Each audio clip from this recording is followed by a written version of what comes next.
Seja muito bem-vinda, poderosa, a mais um episódio do nosso Pod Rosa Podcast. Hoje a gente tá aqui super especial com bate-papo, eu e a Jaciara. E a gente vai falar um pouquinho sobre empreendedorismo. Você sabe que esse é um assunto que a gente sempre traz aqui no nosso Pod Rosa. Afinal de contas, né, mana? Cada uma tem que ganhar o seu. Então, a gente está aqui para trazer dicas super especiais, super importantes. Então, aproveita esse momento para pegar aquele caderninho e anotar tudo que a Jaciara vai trazer aqui para vocês. E aí, Jaci, tudo bem? Tudo ótimo, Fabi, tudo ótimo. Muito prazer estar aqui de novo com você. De novo, ai, que saudade que eu tava depois dessas férias, estou aqui de volta. E vamos lá. Jaci, primeira pergunta, aquela que é bem básica para você, mulher, né? Que é aquela que todo mundo se faz. Quero empreender, e agora? Então, essa pergunta é super importante porque muitas pessoas têm essa vontade de empreender, né? Mas elas não sabem por onde começar. Então, assim, pesquise um mercado, um segmento que você gostaria de atuar, entenda a fundo como está esse mercado, estude, se prepare para que você possa iniciar um negócio dentro de um segmento que você tem domínio do que está fazendo, né? Não adianta eu não saber cozinhar e querer, às vezes, abrir um restaurante, porque eu posso até não ficar na frente, na execução, mas eu preciso ter noção de quanto vai gastar, de qual vai ser minha despesa. Então, tudo isso é preciso ter uma noção básica. A minha mãe sempre dizia uma coisa, que para você pedir para alguém fazer algo, você precisa saber fazer. Então, Exato. Acho que começa por aí, né, Jaci? Exato. E quais são os primeiros passos para aquela mulher, né, aquela nossa amiga empreendedora que quer montar o seu negócio? Quem quer montar o seu negócio, primeiro passo, estude o mercado. Segundo passo, estruture o perfil do público que você pretende atender. Terceiro passo, avalie qual tipo de regime tributário você vai ser mais viável para aquele negócio que você está fazendo. E avalie a questão do investimento, quanto requer de investimento e se você tem esse recurso para investir e aguardar que esse retorno aconteça. Normalmente, o equilíbrio de uma empresa não dá lucro no primeiro mês, segundo mês, via de regra. Então, você vai ficar aí um ano e meio, até as coisas começarem a acontecer realmente no seu negócio. Eu sempre faço uma alusão, quando a pessoa está abrindo um negócio, uma empresa, a um avião, né? Quando o comandante dá o sinal de que vai levantar voo, o que ele fala? Ele fala o quê? Apertem os cintos. Então, quando eu quero montar um negócio, aperte o cinto. É isso aí. Quais são os principais erros que os gestores, né, ou os donos de empresa hoje cometem? A gente sabe que é muito comum, né, quando a gente fala assim, gestores e donos de empresa, é aquele empresário, né? Porque a pessoa, quando começa uma empresa, ela é tudo. Ele é o financeiro, ele é o vendedor, é o administrativo. Então, quais são os principais erros dos gestores hoje? Olha, o dono de um negócio, é natural ele assumir todas as posições no início, até porque os negócios começam pequenos. Eu tenho o exemplo da Amazon, começou numa garagem, né?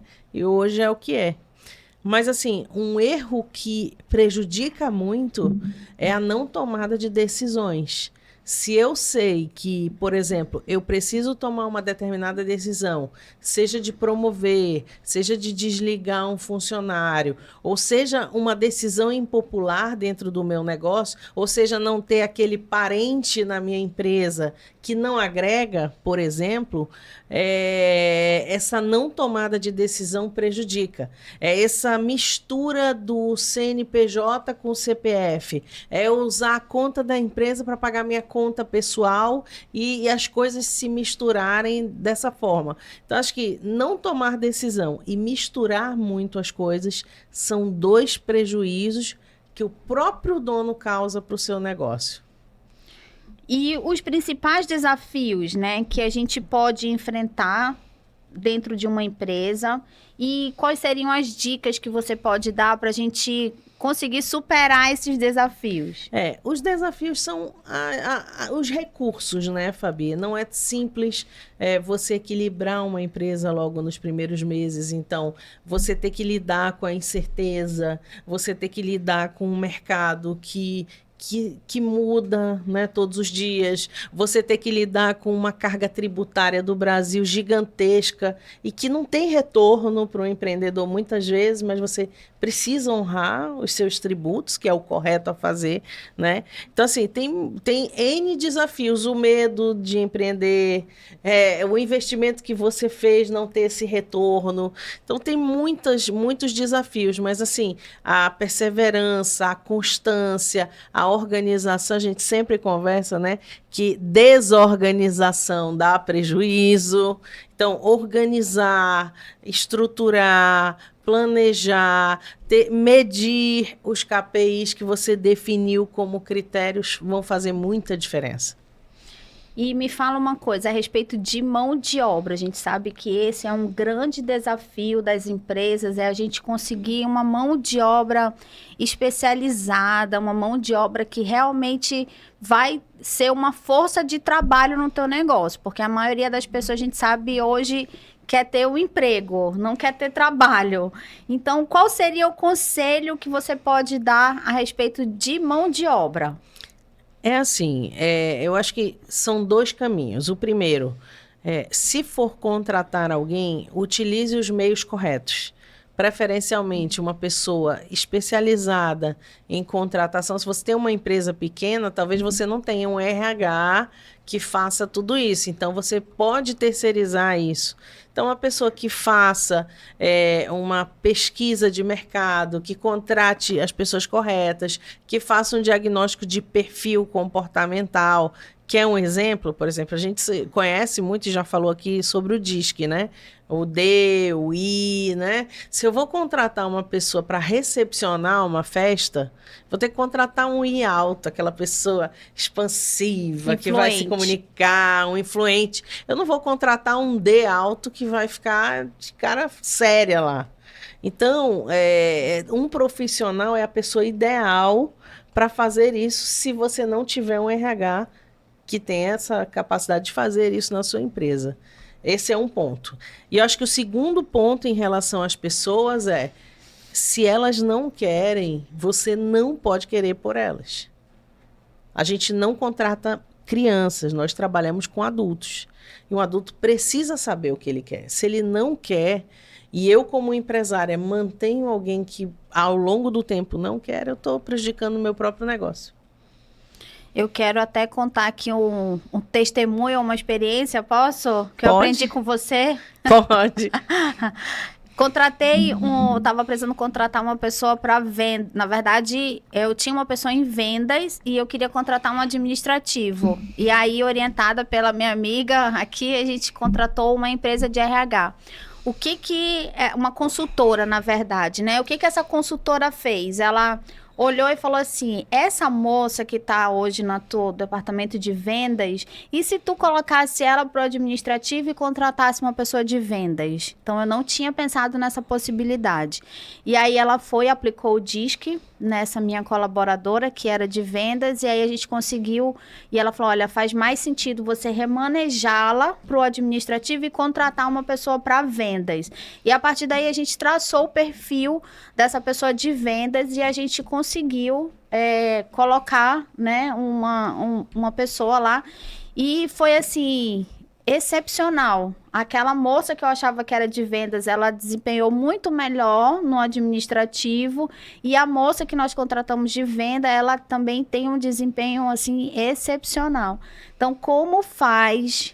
Eu nunca tinha tido essa experiência de trabalhar com uma consultoria de RH. Como faz diferença, gente? Então, isso que a Jaci está falando é de extrema importância.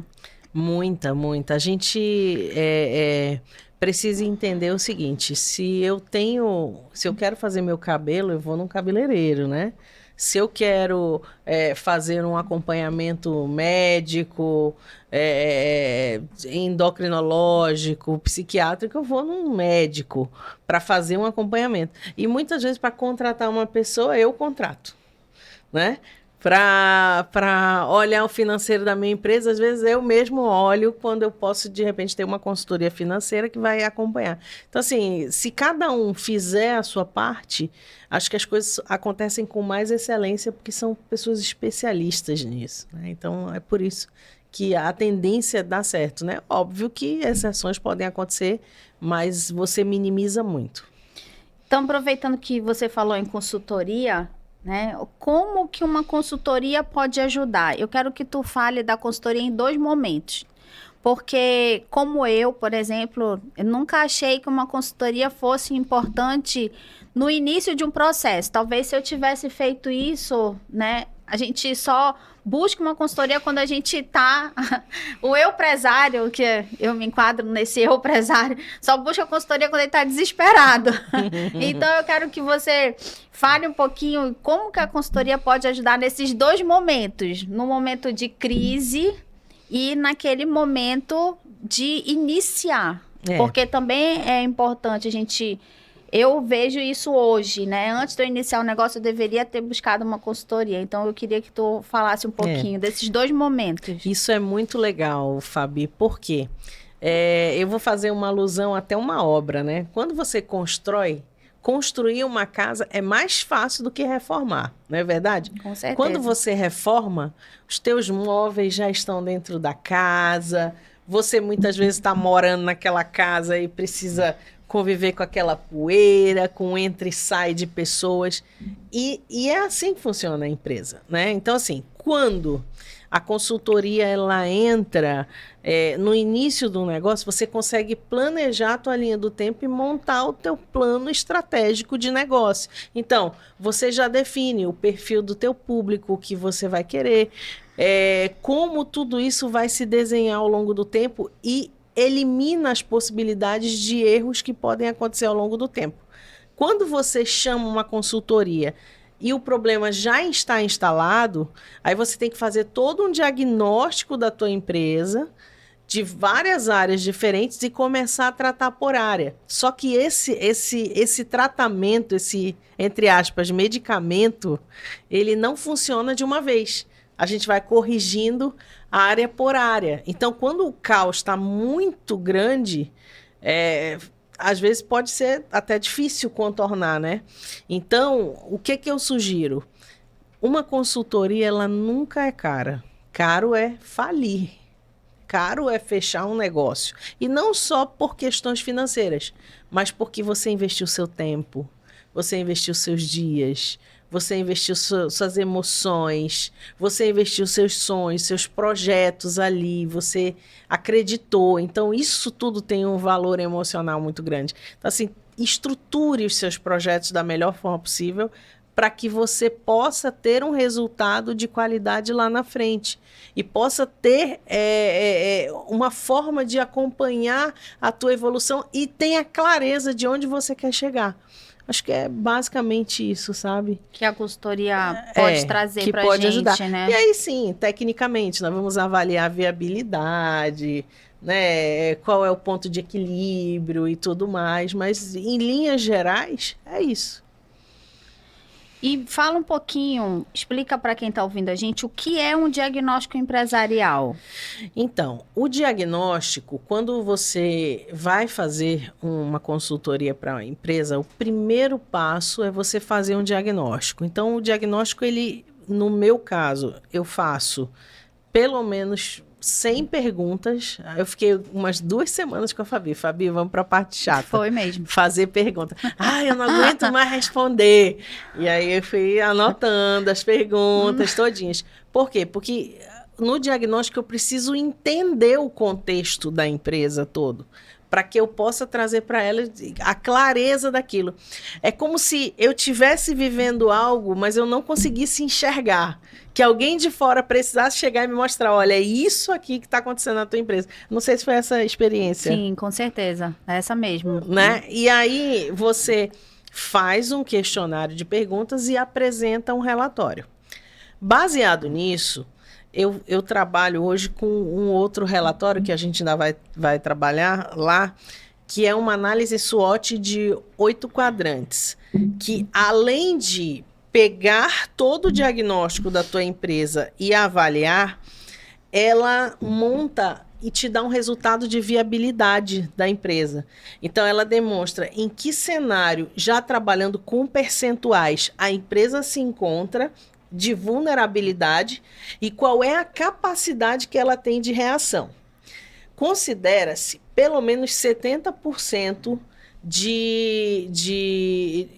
como parâmetro para que uma empresa tenha uma viabilidade real de negócio. Então, por exemplo, eu tenho uma empresa e a pontuação dela através desse relatório foi de 40, mas a minha capacidade de reação é de 40, quer dizer, eu consigo chegar até 80. Eu consigo ultrapassar essa linha de corte de 70%. Porém, se eu tenho uma empresa hoje que ela está em 40, mas a minha capacidade de reação é 20, aí eu vou precisar rever o meu negócio, porque eu não consigo chegar nem no parâmetro mínimo que foi definido por um consultor que fez um estudo de caso utilizando esses comparativos da análise SWOT em mais de 500 empresas, em que eles chegaram a esse numeral de que se eu não tenho uma viabilidade de 70%, certamente esse negócio tende a não dar certo. Então, a partir daí, a gente consegue chegar para o empreendedor e falar, vamos montar as ações para alavancar, porque você consegue chegar. Ou você pode implementar todas as ações possíveis, mas baseado nos dados que você me deu, não consegue. Então, isso é muito legal. Interessante mesmo. E, digamos assim, eu tenho um negócio, já tenho meu negócio, o que eu posso implementar, o que eu posso fazer para ele ser diferente? O que pode ser feito de diferente no meu negócio? Um diferencial. O que eu imagino assim, Fabi, que eu acho que cabe muito para qualquer negócio, é entender quais são as melhores práticas do segmento que você atua, né? E olhar para vendas com um olhar diferente.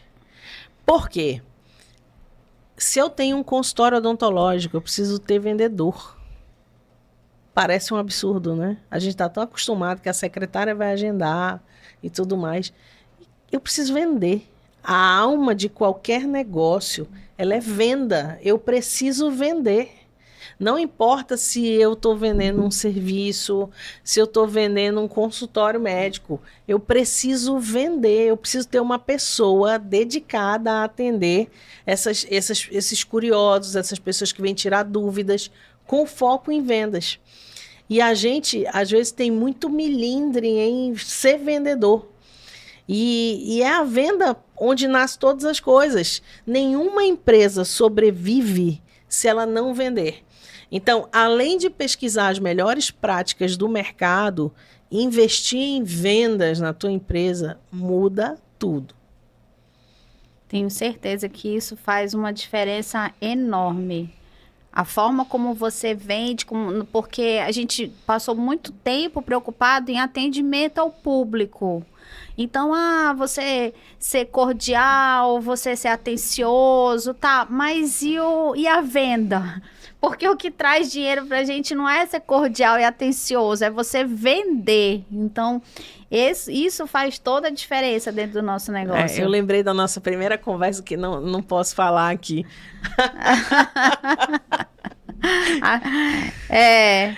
Também não posso falar.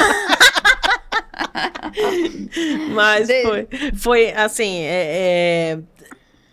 a importância de vender em qualquer negócio, né? Eu preciso vender, eu preciso olhar para um cliente em potencial e fazer o possível para que ele saia com um produto, com um serviço, que eu consiga gerar uma satisfação, gerar ali um comprador engajado, uma pessoa encantada que vai compartilhar o serviço ou o produto que ele acabou de adquirir. Então, a gente tem que ter um olhar para a venda diferente. Não adianta a gente ser Eu vou falar. A Jace disse, quando eu apresentei para ela o nosso modelo de negócio, ela falou assim: Meu Deus, vocês estão sendo a freira do puteiro. Porque enquanto tá todo mundo tocando terror aí, fazendo tudo que pode para vender e não vender, a gente ficava ali sendo só os bonitinhos, os legais, o pessoal que atendia bem, acolhia.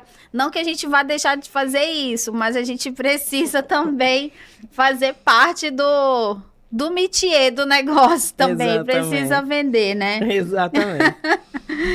E fala pra gente um pouquinho como é feita essa análise de viabilidade, porque muitas vezes a gente tem um sonho, né? Todo negócio começa basicamente por um sonho, por um desejo, né?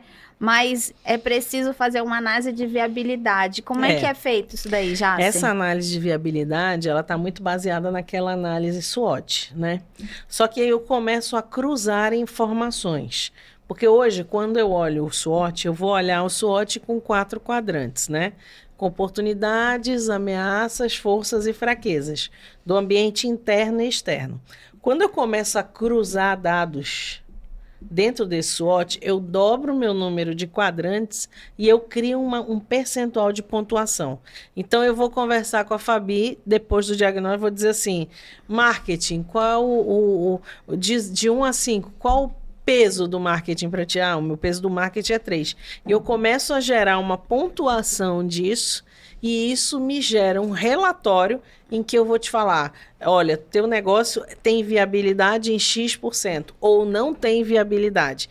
Então, é muito importante a gente fazer esse estudo de viabilidade, porque nós saímos do teórico, quando eu olho uma análise SWOT puramente teórica, para um dado numérico e que te dá informação suficiente para dizer assim, é viável ou não.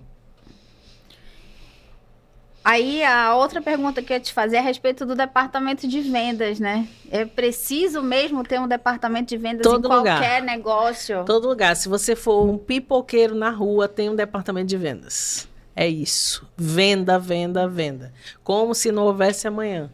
Venda. Venda é a alma de qualquer negócio. Nenhum negócio sobrevive sem vendas. E a gente não olha para vendas com a importância. Se a venda não funcionar, você pode ter o melhor serviço, a melhor estrutura, o melhor produto, o melhor profissional. Acabou o negócio. É verdade. Venda é a alma de qualquer negócio. Eu acho até que o vendedor deveria ser muito mais valorizado do que é no nosso país. Porque é ali que nasce todas as coisas. Não adianta eu ter o melhor processo, nada, se não vender. Acabou. Então, assim, não só olhe para o departamento de vendas, mas entenda que seja qual for o seu negócio, você tem que vender. Agora, a forma que você vai vender, você pode usar um tráfego pago, você pode usar uma estratégia de marketing digital, você pode montar um departamento de vendas, a isso você vai adaptar de acordo com o seu negócio. Mas vender é a alma de qualquer negócio. Muita gente acha que, por exemplo, consultórios, no meu caso, né, de nutricionista, consultórios médicos, odontológicos, não precisam ser feito venda. Não precisa de uma pessoa responsável por isso, né, Jace? E tem mais um desafio, tá? Não basta você fazer o tráfego. Uma coisa que eu tenho sentido no meu negócio é isso. A gente está fazendo o tráfego, mas a gente precisa de alguém na ponta que vai estar recebendo esses leads do tráfego, que seja uma pessoa muito capacitada para responder. Porque senão não adianta tu estar fazendo aquele investimento. Então, assim, quais são as principais técnicas de venda hoje, assim, 3 básicas. Sei que existem muitas, mas eu quero que tu me diga 3, pelo menos, que a gente pode usar em qualquer negócio. Assim, a técnica da reciprocidade é muito legal, né? Que é uma técnica em que eu de alguma forma te beneficio para que você, em contrapartida, compre o meu produto ou serviço, né? Muitas vezes, seja uma amostra, seja um brinde, seja uma bonificação, algo assim, a pessoa fica lisonjeada e ela fica muito mais propensa a comprar o teu produto ou serviço. Essa é uma técnica, né, de persuasão muito, muito, muito utilizada no mercado, né? A autoridade, ela é uma forma também de vender, né? As pessoas gostam de comprar de quem tem mais autoridade, daquelas pessoas que elas reconhecem como autoridade. Isso também funciona bastante. E aí tem inúmeras técnicas. Olha, eu já fiz cursos de vendas em que nós fazíamos venda baseada em valor. Eu precisava entender que tipo de coisa você valoriza para que eu tentasse encaixar aquele produto ou serviço baseado no teu valor. Não adianta eu querer vender um vinho para a Fabiana se ela não toma vinho. Eu preciso conhecer o meu cliente e vender o meu produto ou serviço baseado no que ele acha importante, não no que eu acho importante. E a gente também precisa entender a necessidade desse cliente, entender aquilo que ele precisa e de que forma a gente vai ajudar. O que é muito triste, até eu vejo assim, porque durante muitos anos eu trabalhei com vendas, né? Eu fui vendedora de máquinas pesadas. E aí a gente é mal visto. O vendedor, ele tem aquele preconceito de que ele vem aqui, ele quer tentar me enganar, ele vai tirar um proveito em cima de mim. Então, por isso que quando você fala que a profissão de vendedor ela não é valorizada, é porque criou-se esse estigma de que o vendedor ele vai tentar enganar para tirar proveito, mas na verdade não é isso.